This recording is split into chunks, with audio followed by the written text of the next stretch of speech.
As you heard in my introduction, I'm a retired FBI agent. I was with the FBI for a total of 20 years, and most of my career I was involved in white-collar crime.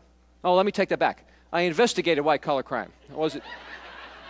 Wasn't involved in white-collar crime. We're going to talk about identity theft, but more specifically, what you can do as an organization to keep people's information safe. If you're the victim of identity theft, can I just get an idea how many people personally have been the victim of identity theft? If a few hands go up. How many people know someone who's been the victim of identity theft? All right, a few more hands. Let me ask you this, then. How many people have been the victim of identity theft and just don't know it yet? See, that's what I'm talking about. We don't know. You may not find out for weeks or months and years. We had a bank robber in Kansas City not too long ago. He robbed a bank, and then we interviewed him. We like to find out what their motivation was, why they picked a particular bank. And he said, well, I was going to rob the Walmart across the street from the bank, but they had too much security. So he decided to rob the bank instead. Is there something nonsensical about that?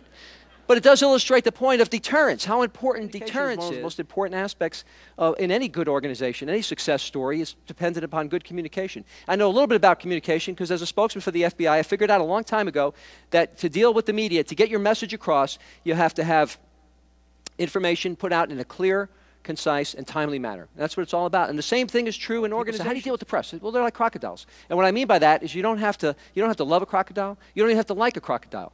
But you got to feed them. And you got to feed them, or they get hungry and they feed on rumor and innuendo and speculation. One guy was very circumspect, though. He did call up and start to question, which is what you should always do, before you give personal information. I answered the phone. He goes, "Who's this?" I go, "Jeff." He goes, "Jeff who?"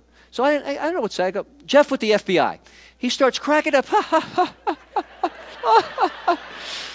He laughs and laughs, and he goes, "Give me 200 on the Chiefs." And